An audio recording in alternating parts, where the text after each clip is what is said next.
मेरे राम जी ने धनुष भंग किया। कल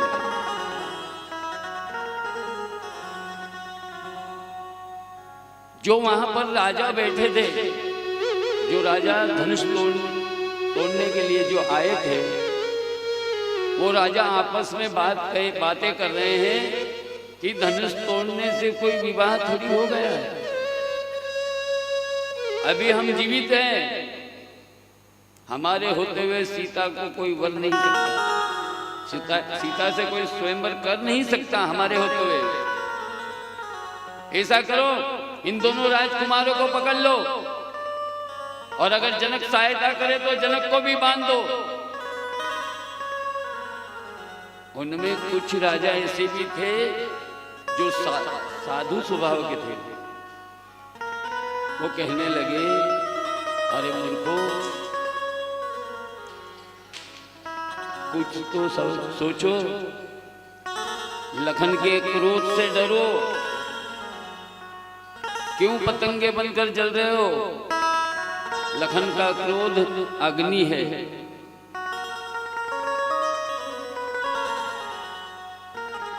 तो जो दुष्ट राजा होते, ऐसे कैसे हम सीता किसी को दे दें? हम युद्ध करेंगे और हमसे अगर वो जीते तो ही सीता मिलेगी। लखन जी को क्रोध आया, भौएं टेढ़ी करके दोनों हाथों की मुट्ठी बांधकर खड़े होने लगे।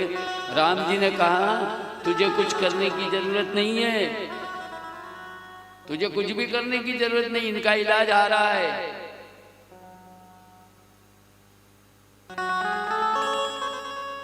शिव धनुष के टूटने की जो आवाज सुनकर मंदराचल पर्वत पर बैठे परशुराम जी महाराज एकदम से सभा में पधारे।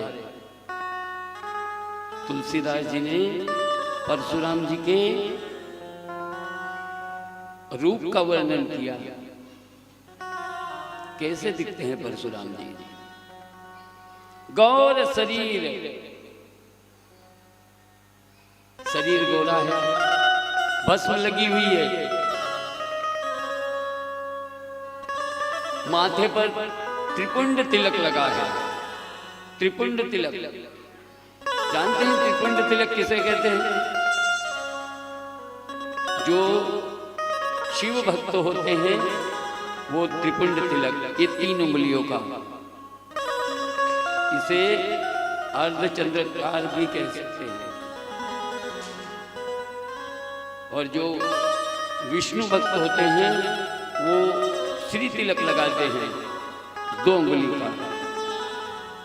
और जो दोनों को मानते हैं वो हमारी तरह टीका कर लेते हैं। देखिए, हम राम जी की कथा गाते हैं और भगवान शिव जी को हम अपना आराध्य मानते हैं। अब क्या करें, दोनों को मानते हैं तो तिलक लगा लेते हैं। वैसे देखा जाए तो हर हिंदू, जिसने हिंदू के घर में जन्म लिया है, उसके सर पर तिलक तो होना ही चाहिए। हिंदू की पहचान है तिलक। और ब्राह्मण, कथाकार, संत, अगर इनको आप लोग बगैर तिलक में देखोगे तो आपको भी पाप लगेगा और उनको भी पाप लगेगा। लेकिन आज तो शर्म आती, तिलक लगा लो, टीकी लगा लो थोड़ी सी। माथे पे त्रिपुंड तिलक लगा है, जटाओं का मुकुट बना हुआ है, भ्रुकुटी तनी हुई भ्रुकुटी, चंद्रमा के समान श्वेत रंग है, लेकिन क्रोध के कारण लाल पड़ गया है। वृषभ कंध, बेलों के समान कंधे, बाहु विशाला, लंबी बाहें, चारू जनेऊ, गले में जनेऊ और कमर में मृग छाला लगती। कटी मुनि वसन, वेश साधु का, कमर में मुनि वस्त्र, तून दोई बांधे, पीछे तो तरकश, धनुष सरकर, हाथ में तो धनुष बाण और कुठार, फरसा कांधे पर। शांत वेश करनी कठिन, वेश तो साधु का लेकिन करनी कठिन।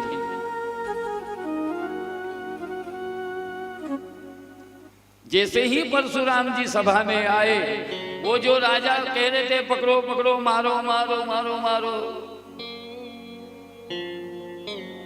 एक एक राजा परशुराम जी के सामने हाथ जोड़कर अपने पिता का नाम सहित मैं आपको प्रणाम करता हूं, जिधर जगह मिले उधर से खिसकना शुरू हो गए।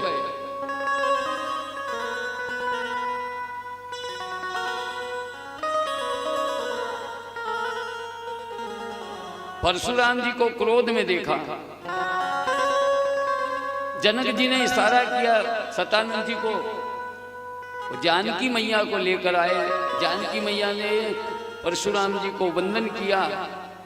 जैसे ही प्रणाम किया, परशुराम जी ने आशीर्वाद दिया, अखंड सौभाग्यवती भव।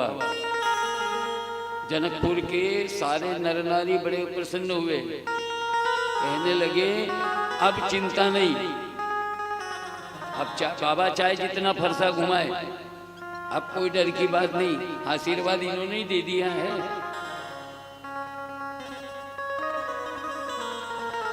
सीता जी प्रणाम करके गई और उसी समय विश्वामित्र जी ने इशारा किया और दोनों भाई परशुराम जी के चरणों में दंडवत प्रणाम किया।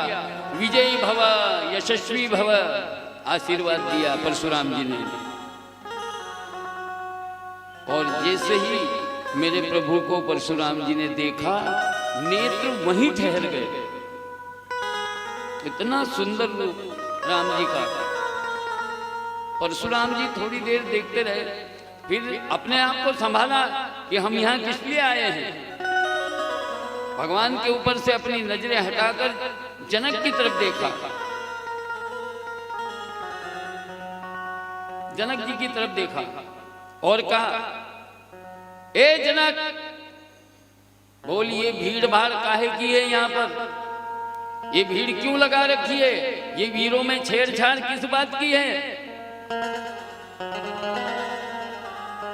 जनक जी कहने लगे, गुरुदेव, मैंने अपनी बेटी सीता का स्वयंवर की प्रतिज्ञा की थी कि जो भी शिव धनुष को तोड़ेगा उसको सीता वरण करेगी, और मेरी प्रतिज्ञा पूर्ण हुई। परशुराम जी को पता था कि धनुष टूट चुका है, लेकिन फिर भी वो जनक जी के मुंह से सुनना चाहते थे।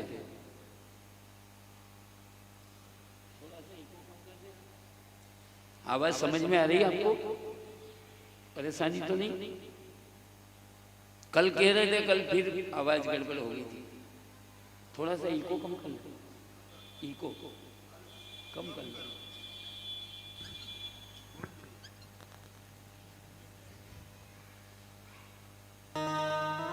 से सुनना चाहते थे, और जनक जी ने जैसे ही परशुराम जी को कहा, परशुराम जी क्रोध में भर के अतिरिक्त बोले बचन कठारा,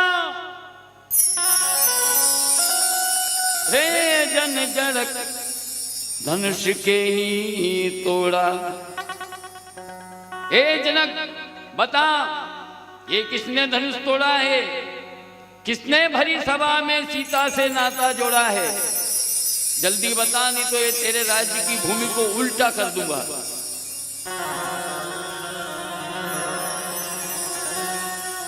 परशुराम जी के जो क्रोध था, जनक जी धर्म संकट में पड़ गए। जनक जी कुछ कहे, जब राम जी ने देखा कि जनक जी धर्म संकट में हैं, तो जनक जी तो कुछ नहीं बोले, आगे आए मेरे राम जी, और राम जी ने उनसे कहा,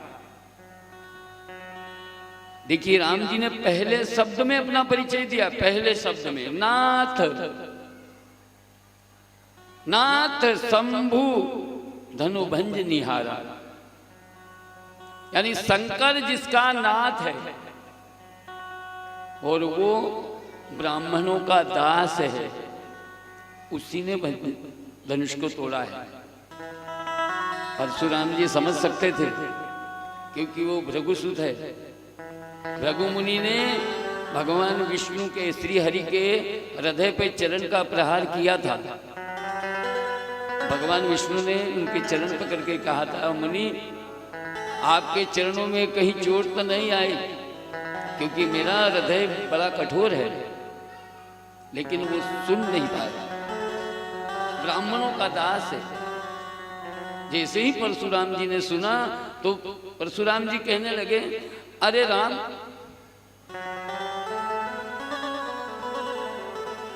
वो ब्राह्मणों का दास कैसे हो सकता है?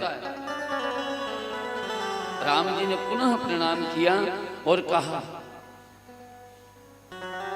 आयसु कह कहीं किन मोई, क्या आज्ञा है सेवक के लिए? जैसा ही इतना सुना परशुराम जी ने पुनः क्रोध करके बोले, अरे राम, तू सेवक की परिभाषा जानता है? सेवक कौन होता है? सेवक होई करे सेवकाई। जो सेवक होता है वो सेवा करता है। तुमने सेवा नहीं, असी करे नहीं करे कर ही लड़ाई। तुमने सेवा नहीं, ऐसा करके हमसे लड़ाई मोल ली है। वो कुछ भी हो, जो भी हो, सुनहु राम जी शिव धन तोड़ा, सहस बाहों सन सो रिपु मोरा। जिसने भी शिव धनुष को तोड़ा है वो सहस्त्र बाहु के समान हमारा शत्रु है। सो बिल गाय, जो भी हो वो इस समाज से अलग हो जाए, नहीं तो सबके सब मारे जाएंगे। राम जी अलग नहीं हुए और ना ही कुछ बोले। राम जी कुछ बोले उससे पहले हमारे लखन लल्ला बोले, और यहीं से लखन परशुराम संवाद शुरू हुआ। रामायण रामचरितमानस में दो प्रसंग बड़े रोचक है। एक तो ये राम परशुराम संवाद, जिसे हम लोग लखन परशुराम संवाद के नाम से जानते हैं, और एक लंका कांड में अंगद रावण संवाद। पिछले वर्ष हरसिद्धि मंदिर में हमने अंगद रावण संवाद की कथा विशेष करके सुनाई थी, क्योंकि इधर की कथाओं को छोटी किया था। इस बार देखो, कभी राम जी ले जाएंगे तो चले जाएंगे। 5 दिन तो हो गए आए, अभी बालकांड में है अपन, पहला कांड है। अभी हनुमान जी की कृपा होगी तब जहां तक ले जाएंगे।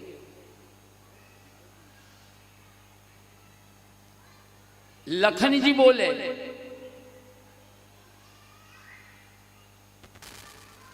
मुनि, हमने बचपन में बहुत धनुष तोड़े, जब तो आपने रीस नहीं की, और इस धनुष पर ऐसी क्या ममता है तुम्हारी जो इतना क्रोध कर रहे हैं आप? अब विचार करो कि लक्ष्मण जी ने कब धनुष तोड़ा और कब परशुराम साथ में थे।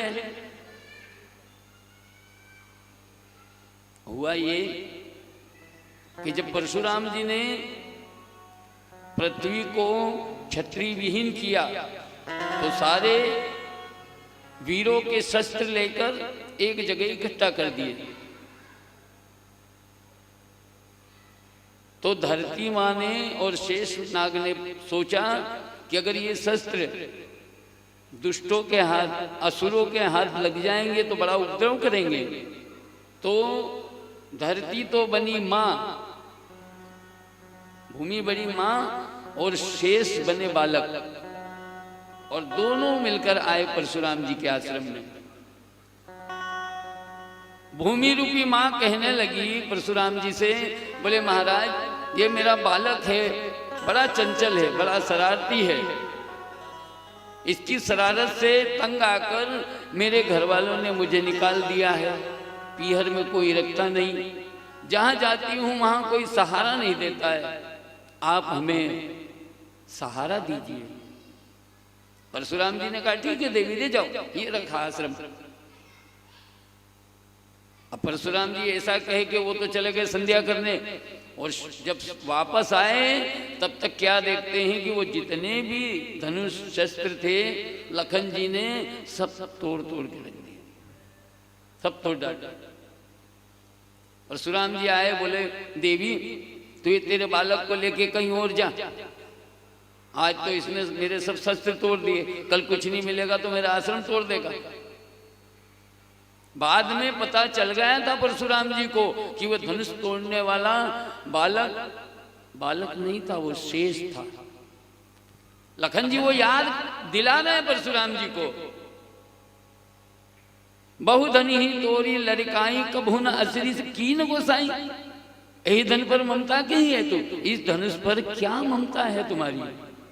जैसे ही कहा परशुराम जी को क्रोध आया, रे नृप बालक काल बस, हे राजा के छोरे तो काल के वशीभूत है, क्या समझता है इस धनुष को तू, ये मामूली धनुष है, शिव का धनुष है।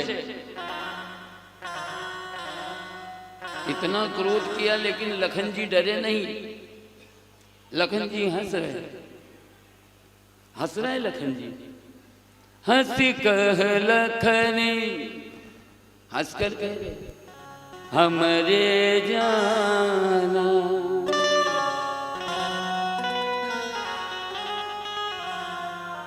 हंस कह लखनी हमरे जाना,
और ये अगर ये धनुष टूट गया है तो तुम्हारा क्या घाटा हो गया है।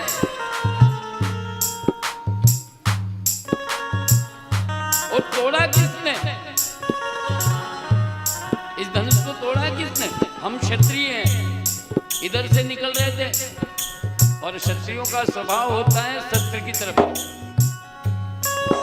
राम जी इधर से निकल रहे थे, देखा राम नयन के भोरे, केवल राम जी ने देखा और देखा महाराज गलती ये हो गई कि राम जी ने इस धनुष को छू लिया और छूते ही क्या हुआ, छुअत टूटे रघुपति नहीं दोषु।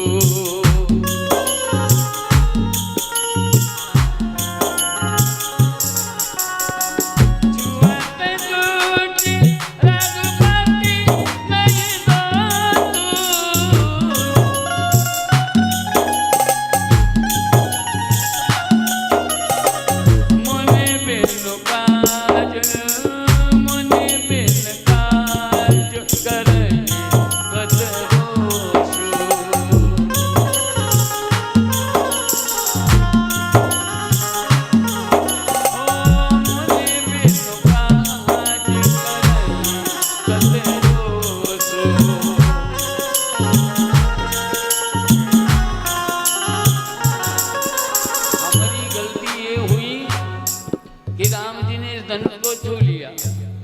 छूते ही ऊदी लगी हुई थी, कई दिनों से पड़ा था, तो महाराज टूट गया। तो आप बिना कारण क्यों रोष कर रहे हो, क्यों क्रोध कर रहे हो? अब देखिए ये धनुष वज्र का, जिसे राजा उठा के थक गए, और लखन जी कह रहे कि छुआ तो टूट गए। जैसे ही परशुराम ने ये सुना, परशुराम को पुनः क्रोध आया। हे राजा के बालक, तू जानता नहीं मैं कौन हूं?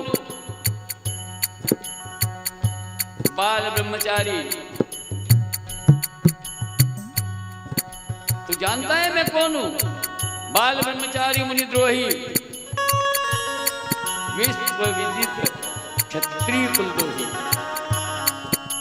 मैंने इस धरती को एक नहीं 21 बार क्षत्रिय विहीन किया है। जवान संभाल के बात कर। इतना बोले लेकिन फिर भी लखन जी हंस रहे। बेहसी लखन बोले मधुबारी,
पता ही नहीं आप इतने अभिमानी हैं, और ये आप बार बार क्या हमें फरसा दिखा रहे हैं? आप फूंक से पहाड़ उड़ाना चाहते हो, पर फूंक से पहाड़ नहीं उड़ता महाराज। यहाँ उमर बतिया कोई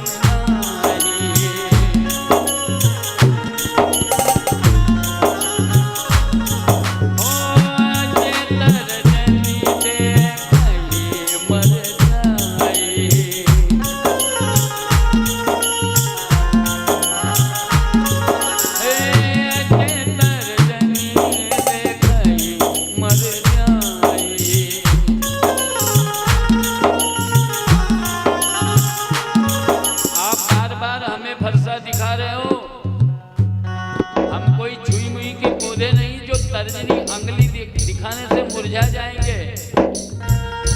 आप इतना क्रोध कर रहे हो और हम आपकी बातों को सहन कर रहे हैं, तो इसका मतलब ये नहीं कि हम कायर हैं, हम वीर नहीं हैं।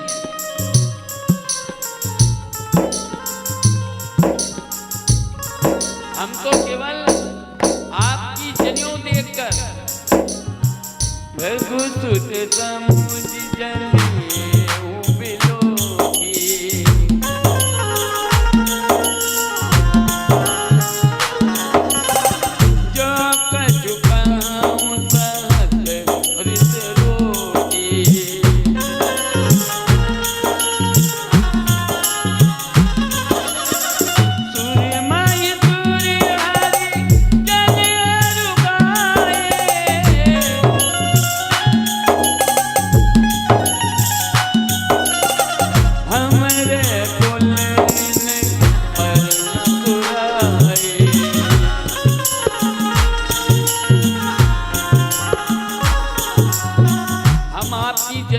देखकर आप प्रसुत हो, तो हम आपकी बात को सहन कर रहे हैं। और वैसे भी महाराज हम लोग क्षत्रिय हैं और हम ब्राह्मण पर कभी वार नहीं करते। सूर्य यानी देवता महिषूर हरिजन भगवान के भक्तों पर और गाय पर कभी हम प्रहार नहीं करते, क्योंकि हमारे कुल में रघुवंश में यही सिखाया गया है। अगर इनका वध करें तो पाप लगता है। बद बाप अपकीरत हारे,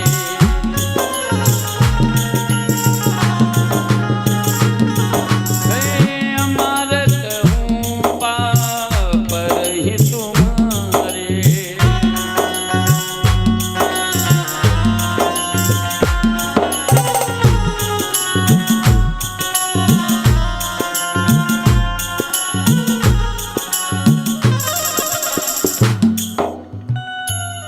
अगर इनका वध करते हैं तो पाप लगता है, और अगर इनसे हारते हैं तो संसार में अपकीर्ति होती है। और एक बात कहें महाराज जी, कोटि कुलित सम वचन तुम्हारा,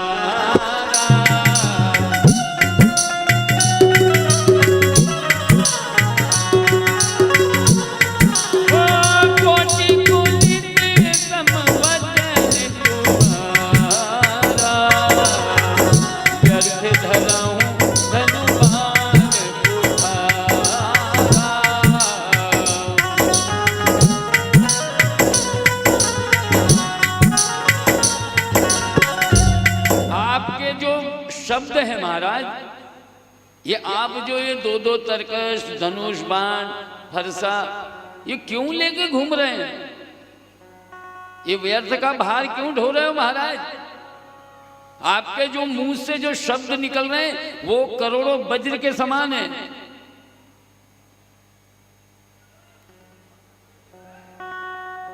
एक बात कहें, ये जो लखन जी ने कहा ये बिल्कुल सत्य है।